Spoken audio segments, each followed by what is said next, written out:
오늘 보실 말씀은 우리 신약성경 고린도전서입니다. 고린도전서 우리 2장 9절, 10절, 11절 세 절만 함께 보도록 하겠습니다. 신약성경 265페이지에 있는 고린도전서 2장 9절로 11절까지 있는 말씀을 함께 교독하겠습니다. 제가 9절을 읽고 여러분들이 10절을 읽고 11절은 다 같이 합독하도록 하겠습니다.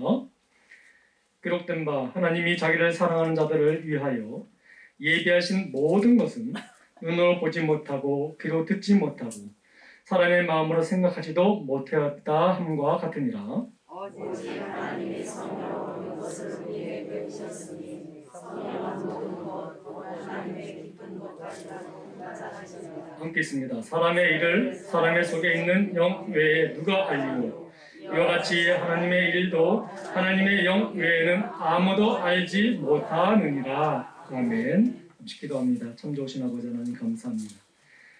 하나님 말씀을 기대하며 이 자리에 있습니다.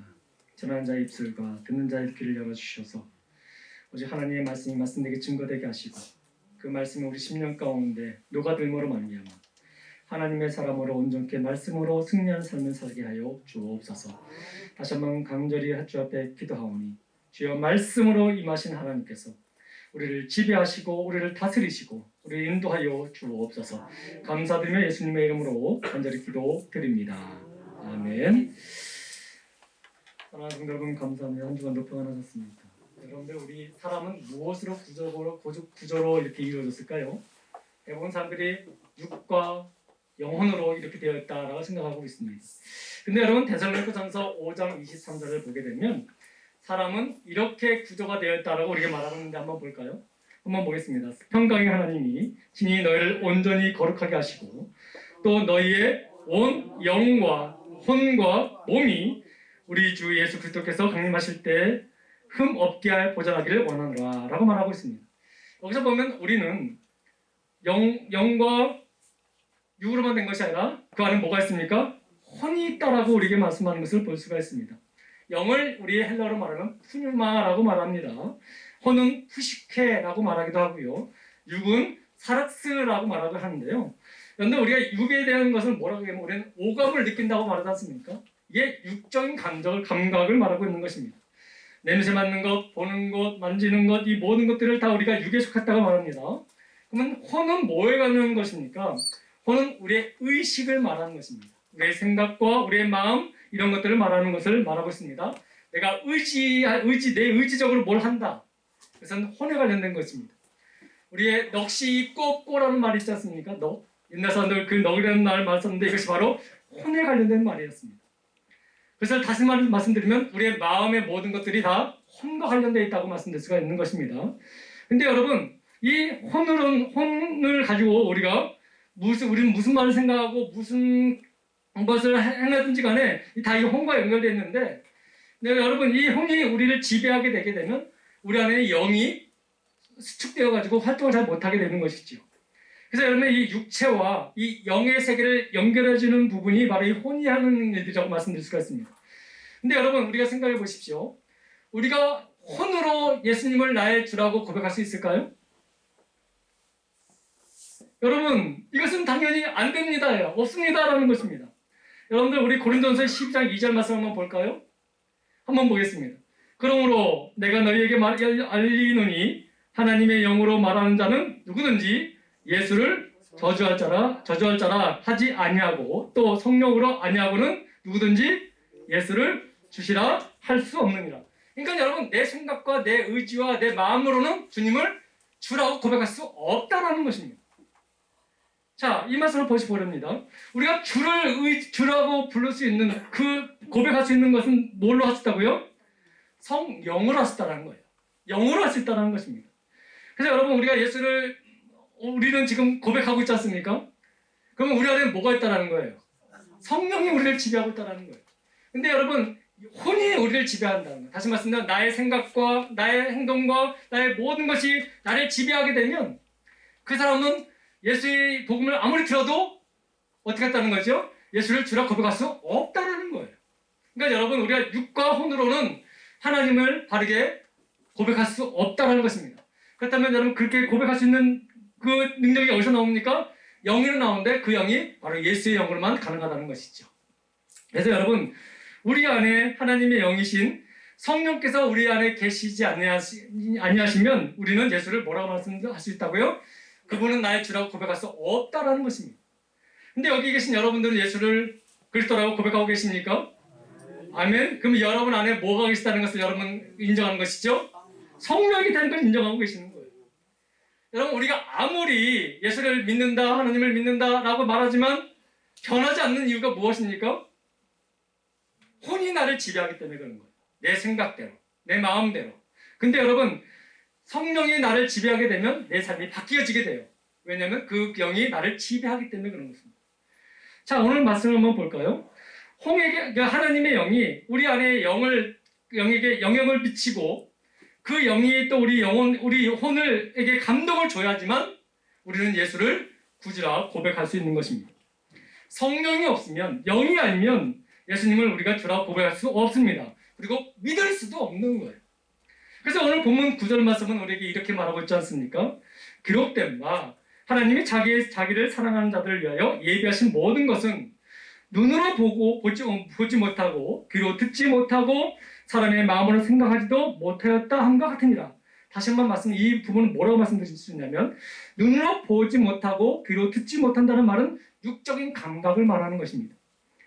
그리고 여러분, 이 감각으로는 도저히 하나님을 알 수 없다라고 말하고 있죠. 그리고 여러분, 사람의 마음으로 생각하지도 못하였다는 말은 뭘 말합니까? 혼으로도 할 수 없다는 것을 말하고 있는 거예요. 그러니까 여러분, 하나님께서 당신의 영으로, 성령으로 말미암아 우리에게 영향을 미치시고 그 영으로 우리에게 혼을 감동시켜 주실 때만 우리가 하나님의 뜻을 알게 되고 하나님의 영광을 보게 되고 하나님의 일을 감당할 수 있다고 말씀하고 있는 것이죠. 하나님이 하나님을 사랑하는 자들을 위하여 예비하신 구원과 예수 그리스도의 그 은혜를 오직 성령으로만이 우리가 알 수 있도록 하나님이 허락하셨다라고 말씀하고 있는 거예요. 그러니까 이 성령의 지배를 받지 아니하면 내가 입술로는 아무리 내 인식으로 예수 믿어라고 말하지만 그 삶이 변할 수가 없는 거죠. 왜? 내 삶과 내 생각은 나를 뛰어넘을 수 없기 때문에 그렇습니다. 그래서 여러분, 오늘 본문 10절과 11절 말씀이 참 우리에게 의미 있는 말씀을 하고 있습니다. 한번 볼까요? 천천히 다시 한번 읽어보겠습니다. 10절과 11절입니다. 오직 하나님이 성령으로 이것을 우리에게 보이셨으니, 잠깐만 보세요. 하나님이 무엇으로 우리에게 이걸 보이셨다고요? 성령으로 보였다는 거예요. 그렇게 해서 읽겠습니다. 성령은 모든 것, 곧 하나님의 기쁘신 것까지도 뭐 한다고요? 통달하시느니라. 그러니까 여러분, 사람이 아무리 뭔가를 알려고 한다 할지라도 성령께서 우리에게 가르쳐주지 아니하시면 우리는 그걸 다 할 수 없다는 것입니다. 그런데 여러분, 11절에 뭐라고 말합니까? 한번 볼까요? 사람의 일을 사람의 속에 있는 영 외에 누가 알리요?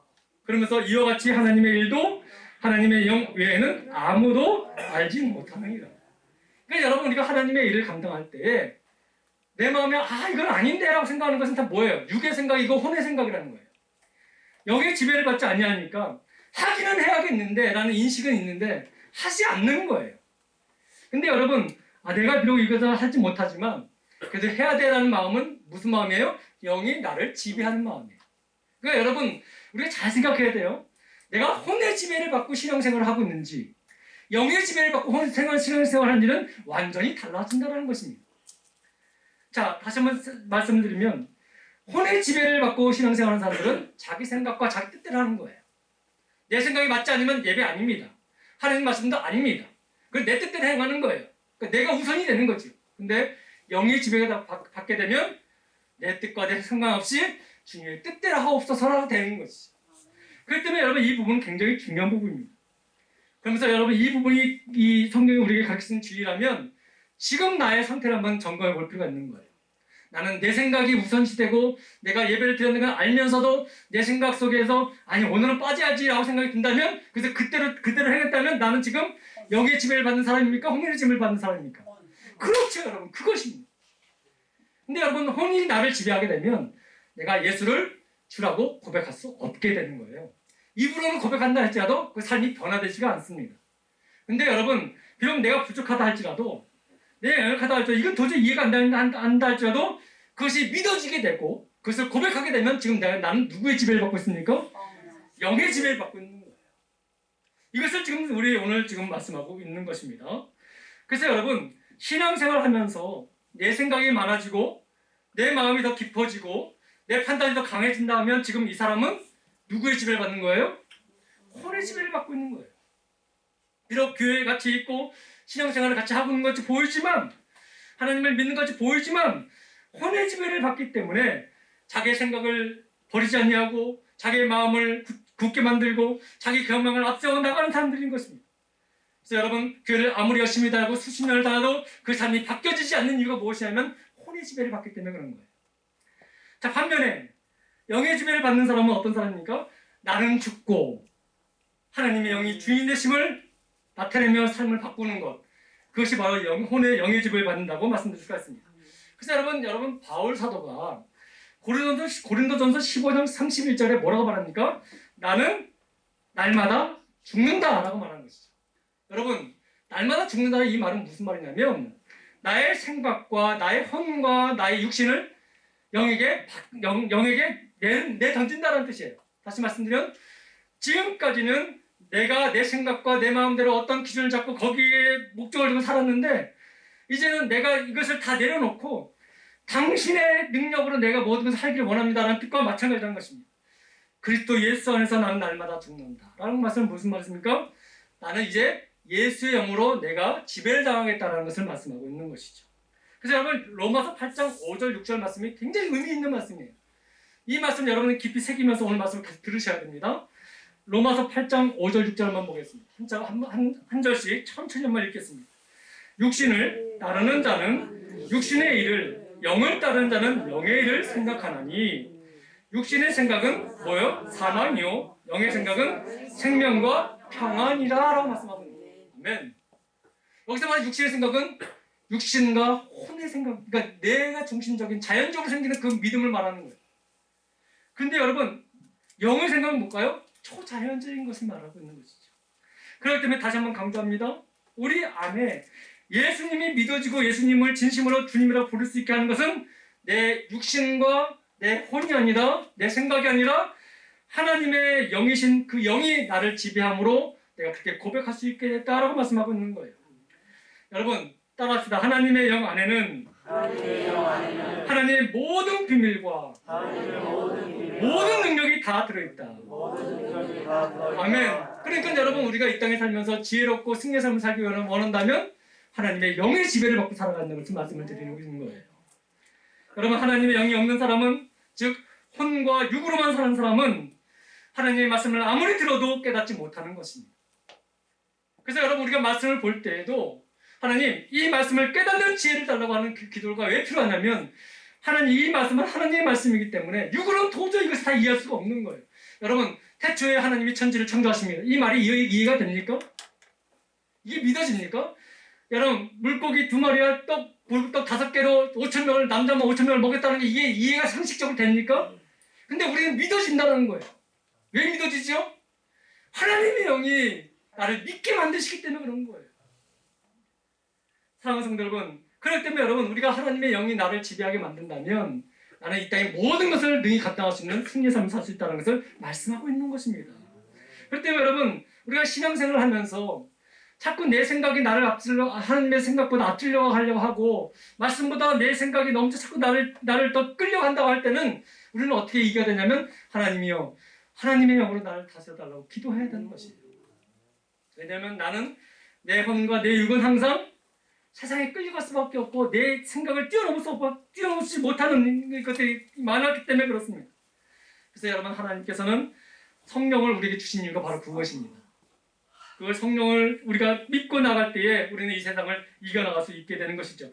오늘 이 말씀 굉장히 중요한 것입니다. 여러분, 조금이라도 방심하고 딴 생각하게 되면 이 흐름이 깨질 수가 있으니까 오늘 눈 똑바로 뜨고 저를 보시기 바랍니다. 여러분, 우리가 구원을 받고 우리가 하나님의 자녀가 되고 영적인 존재로 우리가 되었다고 한다면 그 증거는 하나님의 말씀이 우리에게 들려지고 그것이 믿어지기 때문에 그런 거예요. 근데 여러분, 그것이 아무리 들려도 믿어지지 않냐고 정말 그럴까 하면 지금 나는 누구의 지배를 받냐면 나는 혼의 지배를 받고 있는 거예요. 내 생각으로는 도저히 이것이 이해가 안 되는데. 근데 여러분, 하나님의 말씀은 내가 이해가 되지 않는다고 해서 이루어지지 않는 것이 아니지 않습니까? 그러면 여러분 우리가 하나님의 뜻을 바르게 알려면 우리는 하나님의 지배를 받아야 되는 거예요. 그 지배를 받는다는 말이 좀 우리가 좀 어감이 좀 그렇습니까? 성령께서 나를 주장하시도록 만들으셔야 돼요. 그때부터 여러분 하나님의 영이 우리의 영을 통제하시면서 하나님의 뜻을 우리가 이해하고 믿어지게 만든다는 것입니다. 다시 한번 우리가 이 시간 다시 한번 정리하고 있습니다. 우리가 지금 혼의 지배 아래에 있다면 우리는 하나님의 능력을 힘입을 수 없게 됩니다. 우리는 기도하면서 하나님 믿습니다 하면서도 한쪽에서는 뭐 생각합니까? 이게 과연 될까라는 생각이 할 때가 있어요. 뭐가 충돌된 거예요? 하나님의 영이 내가 이렇게 축복을 해주겠다고 하셨는데 지금 나의 혼이 그것을 지금 거부하고 있는 거예요. 그것이 의심이라고 말씀드릴 수가 있습니다. 그래서 여러분 로마서 8장 13절 보게 되면 이런 말씀이 있습니다. 제가 한번 읽어드릴게요. 하나님의 영을 무시하고 만홀히 여기면 어떻게 되는지 한번 볼까요? 너희가 육신대로 살면 반드시 뭐 한다고요? 죽을 것이로되 영으로서 몸의 행실을 죽이면 살 것이다 라고 말하는 것입니다. 여기서 죽는다면 여러분 무슨 말이냐면 사도 바울이 말했던 내가 날마다 죽는다는 말과 동일한 말이에요. 너희가 육신대로 살면 반드시 죽을 것이다. 여러분 우리는 여러분 하나님으로부터 떨어져 있는 사람 아닙니까? 그러니까 여러분 우리가 육으로 살게 되면 반드시 죽을 수밖에 없는 거예요. 하나님 앞에 심판받을 수밖에 없는 상황이죠. 근데 여러분 그것이 알고 내가 내 몸의 행실을 죽이면 나의 혼과 나의 생각과 내 모습을 내려놓으면 하나님의 영이 지배하게 만들게 되면 나는 살 것이다 라는 것을 말씀하고 있는 거예요. 그래서 이 로마서 이 8장의 이 말씀은 굉장히 우리에게 던지는 말씀이 큰 거예요. 단지 대충 이해하고 넘어가 이거 좋은 말씀이네 라고 넘길 말이 아니라는 것입니다. 왜 이 말씀을 굳이 이렇게 말씀하셨을까요? 우리는 계속해서 살면서 믿음을 산다고 하면서도 나의 이 혼의 생각이 자꾸 지배당하기 때문에 그런 거예요. 그래서 여러분 사도 바울이 얼마나 말씀으로 똑똑하신 분입니까? 말씀으로 얼마나 영감이 있으신 분입니까? 그럼에도 그 사람도 어떻게 말하고 있습니까? 그리스도 예수의 영으로 내가 날마다 죽겠다고 말하는 이유가 무엇입니까? 왜냐하면 매 순간순간마다 내 생각과 내 경험과 내 삶의 모든 것이 나를 지배하려고 하기 때문에 그런 거죠. 우리는 아닙니까?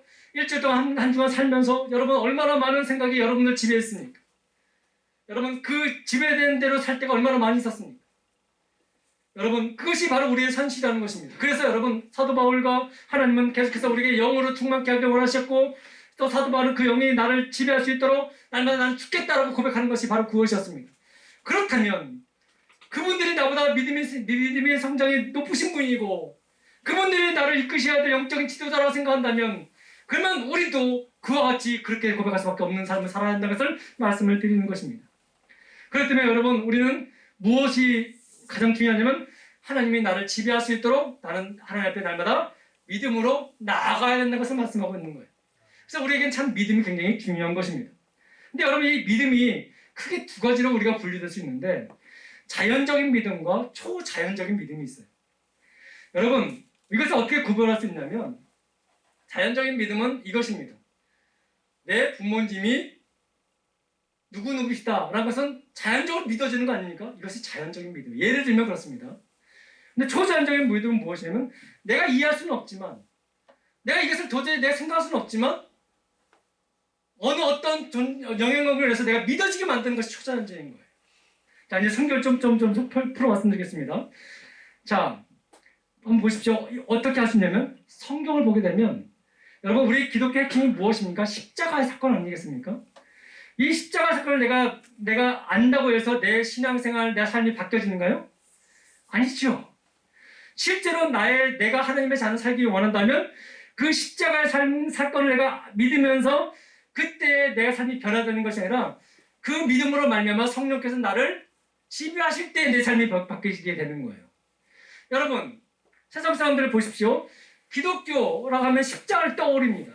그 사람들이 그 십자가를 무시하는 게 아니잖아요. 기독교는 십자가야 라고 믿음을 갖고 있어요. 근데 그 믿음을 가졌다고 해서 그 사람들의 삶이 변합니까? 아니잖아요. 실질적으로 우리의 삶이 변하는 것은 십자가 사건을 믿지만 그 믿음으로 말미암아 하나님께서 우리에게 성령을 우리에게 덧입혀 주셨을 때야 우리 삶이 바뀌어지면서 믿음이 생기는 거 아니겠습니까? 여러분 우리가 교회를 보게 되면 우리 여러분들은 보시기 바랍니다. 수많은 기독교 믿음의 사람들이 있습니다. 그 사람들이 다 믿음의 생활을 바르게 하고 있나요? 우리가 보길 때는 어떨 때 너무 정말 안타까운 삶을 사는 사람들 있지 않습니까? 왜 그럴까요? 자연적인 믿음만 가지고 삶을 살기 때문에 그런 거예요. 내 생각과 내 경험과 십자가가 우리 기독교 핵심이라는 것은 믿어요. 근데 삶이 변하지가 않아요. 왜 그럴까요? 성령이 자기를 지배할 수 있도록 내어놓지 않기 때문에 그런 거예요. 여러분, 그렇기 때문에 여러분 완전히 다른 겁니다. 십자가 사건과 또 하나님의 그때 영이 내 안에 들어오는 그 이전과 이후는 확연히 내 삶이 달라질 수밖에 없는 거죠. 여러분, 초신자들이 교회 왔을 때 그의 삶이 갑자기 확 바뀌던가요? 교회 왔다가 확 바뀝니까? 아니에요. 직분 받았다가 확 바뀝니까? 아니에요. 그리스도 영이 그를 지배할 때 완전히 바뀌게 되는 것이죠. 그래서 우리가 어떤 분 이런 간증을 듣게 됩니다. 내가 수십 년을 믿었어도 내가 이런 은혜를 받은 적이 없다라고 말하면서 그 삶이 그때 확 바뀐 사람들을 보지 않습니까? 바로 이것을 말하는 것입니다. 우리가 십자가의 구원의 사건을 우리 보고 믿었지만 아직도 자연적인 믿음으로 살 때가 많이 있다는 것이. 근데 여러분, 그리스도 영이 내게 임하는 그때부터는 내 삶이 바뀌어지기 시작합니다. 이전 것은 하나님 예배만 장사하면 되지, 헌금 드리는데 아깝지만 10,000원짜리가 안 걸리게 바라면서 1,000원짜리 드리면 되지, 뭐 이런 생각들이 나를 꽉 지배하고 있습니다. 근데 하나님의 영이 어느 순간 나를 확 지배하면 모든 게 아깝지가 않아가지고 내 모든 것을 드려도 내 생명을 다 바쳐도 기쁘고 드릴 수 있는 것입니다. 그래서 여러분, 이 자연적인 믿음과 초자연적 믿음이 항상 부딪히는 거예요. 그래서 여러분, 사도 바울이 뭐라고 말합니까? 내가 날마다 죽는다는 것은 뭐냐면 내 안에 자연적인 믿음이 나를 자꾸 나를 세상적으로 끌고 가고 있는데 하나님, 내 이 자연적인 믿음을 꺾고 하나님이 주신 초자연적인 믿음, 성령의 은혜 주신 그 믿음으로 살기를 원합니다 라고 말하고 있는 것이죠. 그렇기 때문에 여러분, 우리가 날마다 어떻게 살아가야 됩니까? 하나님, 나를 지배하여 달라, 이렇게 고백할 수밖에 없는 것이죠. 여러분, 보혜사 성령께서 우리 안에 들어오시고 난 후에 성경을 보게 되면 뭐라고 얘기하면 또 다른 믿음이라고 말하고 있습니다. 그러니까 여러분, 여기 또 다른 믿음이 뭘 말하냐니까 예수 안에 있는 믿음을 말하는 것이에요. 여러분, 이 말씀의 대표적인 말씀이 갈라디아서 2장 20절 말씀인데 여러분 잘 따라오시기 바랍니다. 갈라디아서 2장 20절 말씀 한번 보겠습니다. 함께 읽습니다. 내가 그리스도와 함께 십자가에 못 박혔나니 그런즉 이제는, 자 보세요. 예수님께서 십자가에 못 박혔지 않습니까? 그걸 몰랐어요? 알잖아요. 근데 그것만 보면 그 자연적인 믿음이 저분이 돌아가셨구나라는 건 인지를 하지 않았습니까? 이게 자연적인 믿음인 거예요. 근데 여러분, 그 못 박혔을 그 당시에 그 영이 믿어짐으로 말미암아 내를 지배하는 순간 뭐라고 고백이 바뀌어집니까? 이렇게 바뀝니다. 시작. 그런즉 이제는 내가 사는 것이 아니요 내 안에 그리스도께서 사시는 것이라. 이제 내가 육체 가운데 사는 것은 나를 사랑하사 나를 위하여 자기 자신을 버리신 하나님의 아들을 믿는 믿음 안에서 사는 것이다 라고 말하는 것이에요. 여러분, 그리스도 안에 있는 믿음, 이것이 또 다른 믿음이라고 말하는 것입니다. 예수님이 이 땅에 육신을 갖고 살아가실 때는 우리가 예수님은 하나님이다 라고 믿는 것이지 않습니까? 근데 여러분, 예수님께서 영으로 이 땅에 성령으로 우리에게 임하셨지 않습니까? 그때부터는 내가 예수님을 믿는 것이 아니라 그 영이 나를 예수님을 믿게 만드는 거죠. 이해가 되십니까? 그렇기 때문에 여러분, 우리는 날마다 성령을 구하여야 한다는 것입니다. 여러분, 그래서 여러분 고린도전서 12장 3절에 이렇게 말하고 있지 않습니까? 성령으로 아니하고는 누구든지 예수를 주시라 할 수 없느니라. 그러니까 여러분, 우리가 이 땅에 살면서 난 예수 믿어, 입으로 지식으로 할 수 있습니다. 들었기 때문에, 배웠기 때문에 할 수 있습니다. 근데 내 마음속에서는 너 정말 믿니? 하면 패션마켓 펼치는 거예요. 그때를 언제 할 수 있냐면 우리가 고난을 당하면 알 수 있어요. 그리고 또 우리가 좋은 일을 당하면 알 수 있어요. 내가 진짜 예수님 안에서 있는 믿음이 있었는지 없었는지를 그때는 알 수 있어요. 여러분, 평안할 때는 그냥 믿다가 여러분, 고난이 오면 이 사람의 믿음을 우리가 알 수 있지 않습니까? 예를 들면 이 사람이 나에게 진짜 진정한 친구인지 알기 원한다면 고난당할 때 보면 알 수 있지 않습니까? 마찬가지인 거예요. 내가 진짜 예수님을 온전히 믿고 있는 것을 보게 되면 내가 정말 어떤 상황이든 내가 예수를 찾는 자인가라는 것을 우리가 살펴보면 알 수 있다는 것입니다. 그래서 여러분, 우리의 구원도 마찬가지인 거예요. 내 의지로 내가 구원을 받은 것입니까? 여러분 한번 생각해 보세요. 여러분 의지로 여러분들 예수님을 믿었습니까? 이게 믿어지지가 않지요, 여러분. 더군다나 지금 이루어진 상황도 아니고 2000년 전에 있었던 일을 가지고 믿었는데 구원을 받는다고요? 도저히 믿을 수가 없는 거예요. 내 의지로는 예수를 믿어 구원을 얻을 수가 없습니다. 근데 여러분, 디모데후서 3장 15절 말씀을 보게 되면 뭐라고 얘기합니까? 이렇게 얘기합니다. 또 어려서부터 성경을 알았나니 성경은 능히 너로 하여금 그리스도 예수 안에 있는 믿음으로 말미암아 구원에 이르는 지혜가 있다라고 말합니다. 여러분, 구원은 여러분 내 의지로 받는 것이 아니었습니다. 성령께서 나를 지배하시고 나를 다스리지 않을 때는 내가 아무리 그 성경을 알았고 들었자 할지라도 율법적으로 내 기존대로 살 수밖에 없는 인생이었습니다. 근데 여러분 어떻습니까? 예수 안에 있는 그 믿음으로 말미암아 내가 지배를 당하니까 내가 구원을 받게 되는 지혜를 얻게 되었고 그 길로 가게 되었다라고 말하고 있는 것입니다. 여러분, 그래서 여러분 우리가 지금 이 자리에 있는 것, 여러분 우리 지식대로 온 것이 보이지만 하나님의 영이 나를 지배하셨기 때문에 내가 이것까지 올 수 있었던 것이죠. 여러분, 성경 자체가 구원이 아닙니다. 이 책 자체가 구원이 아니라 이 그리스도 안에 있는 이 말씀을 내가 믿음으로 그 영이 나를 지배하게 믿게 하심으로 말미암아 내가 그것을 따라 가기 때문에 내가 구원을 받는 거예요. 이해가 되십니까?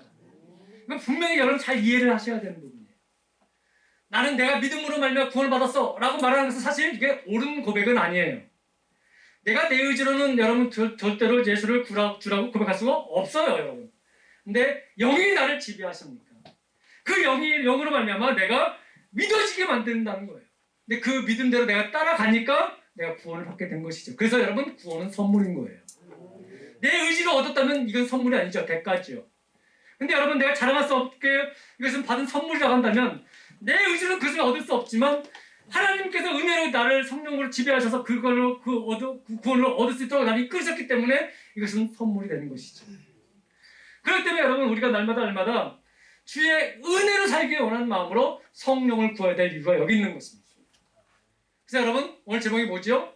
오직 하나님의 영으로 살아가는 거죠. 내가 무슨 일을 만나든지 간에 어떤 일을 행하든지 간에 누구와 대화를 하든지 간에 여러분 우리는 어떻게 해야 됩니까? 내 혼으로 나를 판단하면서 그것을 행하는 것이 아니라 하나님이여 이때에 내가 어찌하길 원하십니까? 나를 다스려달라고 기도하는 이유가 바로 거기 있는 것입니다. 여러분 왜 그렇게 해야 됩니까? 내 혼은 내가 넘어올 수밖에 없고 사망에 이를 수밖에 없는 결론을 낼 수밖에 없기 때문에 그렇습니다. 내 혼은 그렇게 할지라도 내 영은 하나님의 영은 나를 구원에 이르도록 나를 이끄시기 때문에 나는 매 순간마다 어떻게 된다고요? 당신의 영에 내가 지배를 받기 원합니다. 그렇게 살아가는 이유가 거기 있다는 것입니다. 이것이 바로 초자연적 믿음인 것이에요. 여러분 내가 여러분들의 가슴을 고백합니다. 여기 묻습니다. 여러분 예수가 그리스도임을 믿으십니까? 그 뜻대로 살기 원하십니까? 살아가고 계십니까? 그러면 여러분 안에는 초자연적 영인 하나님께서 여러분과 함께 계심을 믿으시기 바랍니다. 근데 여러분 내가 매 순간마다 믿는다고 말하고 있지만 나의 삶은 조금도 세상 사람과 변한 것이 없다 한다면 나는 아직도 무언 자예요? 혼이 지배하는 자입니다. 그 대표적인 사람들이 누구입니까? 바리새인과 서기관들이었죠. 그 예수님이 그들을 보고 뭐라고 말씀하십니까? 독사의 자식들이라고 말하는 이유가 바로 그것입니다. 그들이 하나님을 믿지 않았습니까? 믿었어요. 믿었는데 그들은 뭘로 믿었습니까? 자신의 생각과 자신의 지식과 자신의 경험으로 그들을 하나님을 따라간다고 말하는 것이죠. 그러니까 자신의 이익을 따라간다 하면서도 항상 자신의 이익만 있으면 거기에 심취해서 거기에 자기 이익을 이해하기 위해서 사람들에게 자신의 생각들을 합리화시켜버리죠. 여러분 그런 사람들이 너무도 많이 있다는 것입니다. 여러분 보시기 바랍니다. 베드로가 3년 여러분 예수님과 동행했지 않습니까? 근데 여러분 다굴기 전에 예수님의 예수님을 부인하고 살았던 베드로를 여러분 아실 것입니다. 근데 여러분 이 베드로가 오순절 성령 강림으로 말미암아 그 성령이 그를 지배하니까 어떤 일이 벌어집니까? 사도행전 3장에 뭐라고 말합니까? 한 번도 걷지 못했던 안진뱅이를 일으키면서 예수님을 증거하고 있지 않습니까? 평소에 베드로라면 이것이 가능했던 사실입니까? 도저히 이해도 안 되고 생각도 할 수 없는 일이었습니다. 근데 성령이 임하니까 그 일들을 행하고 있는 것을 보게 되는 거예요. 그래서 사실 여러분 그래서 전도해야 됩니다 한다고 해서 상관없어 생각하면 지금 나는 뭘 지금 받는 거예요? 그냥 사실 그걸 인정해야 돼요, 여러분. 근데 여러분 끊임없이 복음을 증거하려고 갈급한 신앙들이 있어요. 여러분 부인할 수 없는 것은 그분은 지금 영의 지배를 받고 있게 된 거예요. 왜? 성경은 이렇게 말씀하십니다. 때를 얻든지 못 얻든지 항상 증거하라고 말씀하셨잖아요. 네, 그런 삶을 사는 사람들이 그렇게 많지 않은 것이 안타까운 것이지요. 여러분 사도행전 3장 16절 한번 보겠습니다. 한번 볼까요?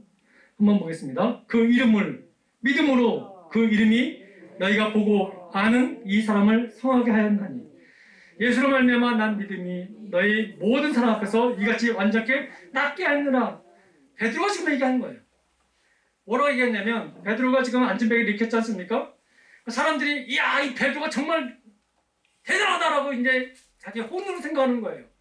그때 여러분 베드로가 뭐라고 말합니까? 내가 한 것이 아니야. 예수 안에 있는 믿음으로 이것이 된 거야 라고 말하는 것입니다. 이것이 또 다른 믿음이에요. 이것이 성령의 지배를 받는 자가 갖는 믿음이라는 것입니다.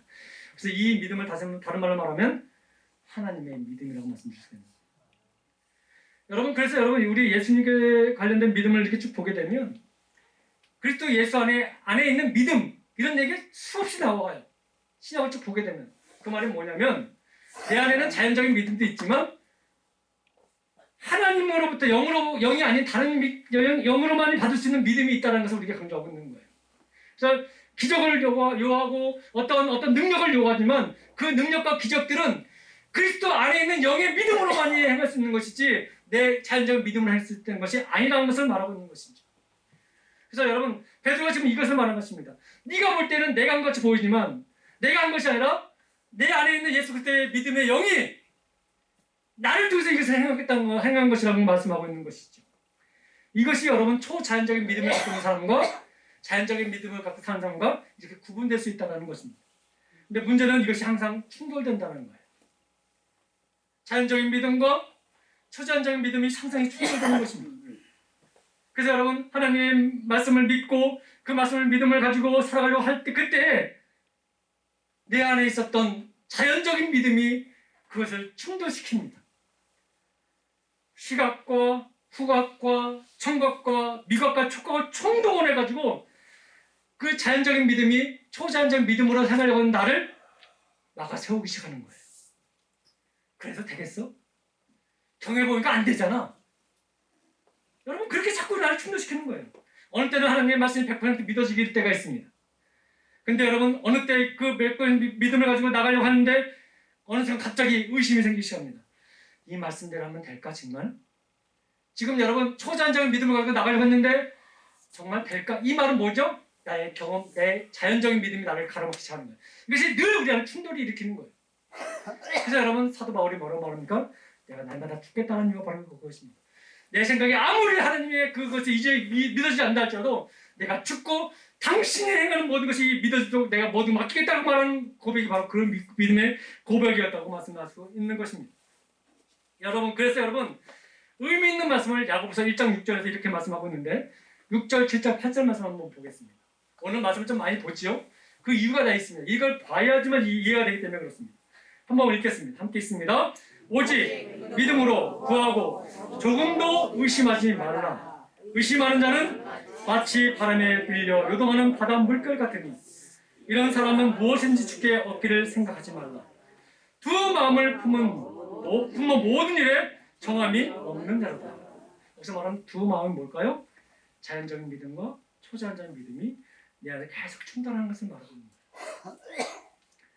여러분 오직 믿음으로 보고 조금도 의심하지 말라. 이 말은 무슨 말입니까? 의심하고 있는 내 자연적인 믿음이 하나님의 말씀을 자꾸 의심하게 만든다는 거예요. 여러분 우리는 그렇지 않습니까? 우리 신앙생활 할 때 이게 다 갑자기 믿어지게 되나요? 근데 자꾸 충돌되기 시작하는 거죠. 기도했는데 이게 될까? 여러분 우리가 계속 공통적으로 기도한 내용 가운데 하나님 내가 우리에게 부흥을 주옵소서. 지금 이 상황에서 부흥이 되겠다고 생각하는 사람들이 얼마나 많이 있겠습니까? 이제 어떤 목사님들도 이런 얘기를 하더라고요. 이제 이 땅에는 부흥이 끝났다고 말하는 사람들이 있어요. 근데 여러분 우리 생각은 그렇게 할지라도 하나님의 부흥의 은혜를 못 주실까요? 그렇기 때문에 우리 기도하는 거예요. 내 생각은 도저히 이 상황은 부흥이 안 될 수밖에 없는 상황이지만 하나님이 하시면 된다는 것을 우리가 믿고 구하는 거 아니겠습니까? 그러니까 뭐가 충돌되는 거예요? 내 자연적인 믿음이 상황을 보니까 안 되는 거예요. 근데 초자연적인 믿음 된다고 말하는 거예요. 그러니까 계속 충돌하는 것이죠. 이 충돌에서 자연적인 믿음에 내가 조금 더 쏠리게 되면 초자연적인 믿음을 버리게 되는 것이죠. 또 초자연적인 믿음에 내 마음을 좀 더 쏠리게 되면 그래도 해야지라는 마음으로 그 행을 행할 수 있게 되는 것이죠. 그러니까 여러분 오직 그래서 야고보서 1장 6절 말씀에 보면 뭐라고 말합니까? 오직 믿음으로 구하고 자연적인 믿음으로는 의심하지 말라고 말하는 것이죠. 여러분 야고보서 1장 6절 다시 한번 보여줄래요? 보세요. 오직 믿음으로 구하고 오직 초자연적인 믿음으로 구하고 조금도 자연적인 믿음으로 의심하지 말라라는 말이에요. 이게 말. 이 두 마음이 나를 항상 충돌하지만 나는 그 마음 충돌하는 마음 속에서 초자연적인 믿음, 성령을 의지하고 나아가라는 것을 말씀하고 있는 것이죠. 여러분 믿음이 없는 자에게는 항상 의심이 생기고 불신이 생기고 그 불신을 말하면 두려움이 생길 수밖에 없는 것입니다. 근데 여러분 영의 지배를 받게 되면 이 불신과 의심과 두려움이 변하여 확신이 되어지고 믿음을 달려나갈 수 있게 되는 것이죠.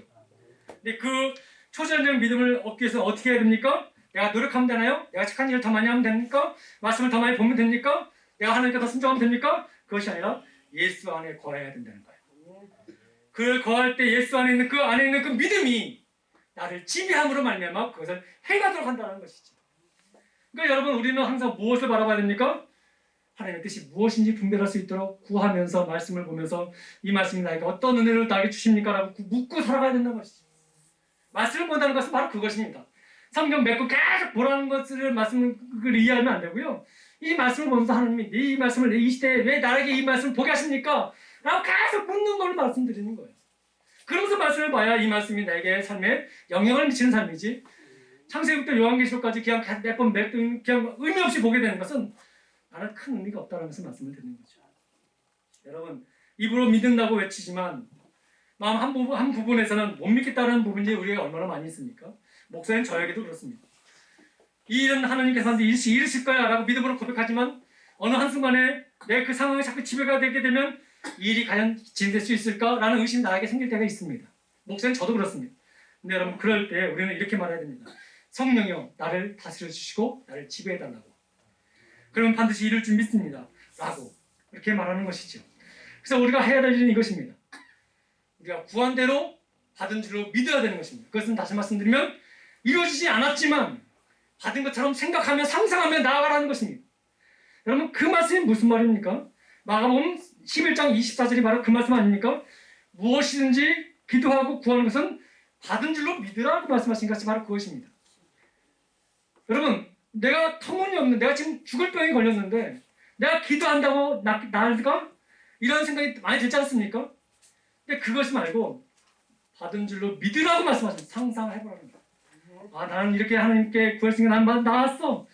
내 안에 내 영이 아닌 예수 그리스도 믿는 믿음의 영이 나를 그렇게 고칠 거야 라고 상상한 믿음을 나가라는 것입니다. 근데 이것이 자연적인 믿음을 할 수 없고 초자연적인 믿음을 할 수 있기에 우리는 매 순간마다 하나님 앞에 그 영을 구하고 그 능력의 지배를 받기 위해서 매 순간마다 나를 자신을 죽이며 살면서 그것이 나에게 이루어질 수 있도록 믿고 나갈 때 초자연적인 믿음이 나를 인도한다고 말씀하고 있는 것이죠. 여러분들 여러분 안에 다시 한번 묻습니다. 여러분 안에 예수께서 여러분의 주인 되심을 여러분 믿으십니까? 네. 여러분들 주님이 지금까지 여러분들 입고 하고 계신 믿으십니까? 네. 그럼 그 믿음을 사용하시기 바랍니다. 근데 상황은 계속해서 그 믿음을 잊어버리게 만들잖아요. 내 상황에 자꾸 내가 지배당하게 만들지 않습니까? 그럴 때마다 우리는 그 믿음을 지금 여러분 고백하는 그 믿음의 고백을 하셔야 되는 거예요. 그럴 때 여러분 우리 삶을 이길 수 있습니다. 여러분 우리의 혼의 생각은 이렇게 한다고 될까라는 것이 자꾸 우리에게 물음표를 던집니다. 이렇게 하면 될까? 저렇게 하면 될까? 기도한다고 된다고 했는데 기도한다고 될까?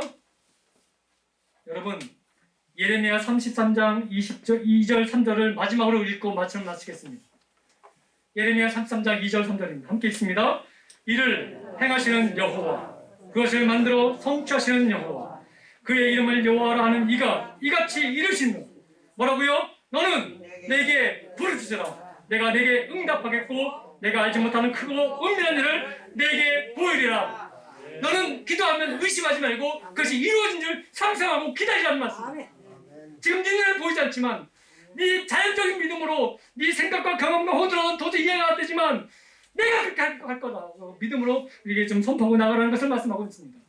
이를 행하시는 여호와, 그것을 만들어 성취하는 여호와가 반드시 너희와 함께 하시는 것을 우리에게 말씀하고 있습니다. 그러게 여러분, 지금 상황이 어렵다고 해서 낙심하지 마시기 바랍니다. 여러분의 믿음을 흔들게 만드는 여러 환경들이 조성되고 있습니다. 그러나 거기에 흔들지 마시고 하나님, 당신의 영으로 나를 지배해달라고. 그러면 반드시 내가 승리하게 될 거라는 것을 나는 꿈꾸며 나가겠다고 고백하며 나간 저와 여러분들 되길 소망합니다. 그러면 여러분 반드시 그대로 이룰 줄 믿습니다. 이를 행하시는 여호와, 그것을 만들어 성취하는 여호와, 그 이름을 여호와는 이가 이같이 이루셨다고 말씀하고 있습니다. 그래서 우리가 해야 될 일은 이것입니다. 너는 내게 부르짖기만 하라. 내가 내게 응답할 것이고 내가 알지 못하는 크고 은밀한 일을 내가 너에게 보일 것이다. 내가 다시 이룰 거라고 말씀하고 계시는 것입니다. 여러분 승리하십시오.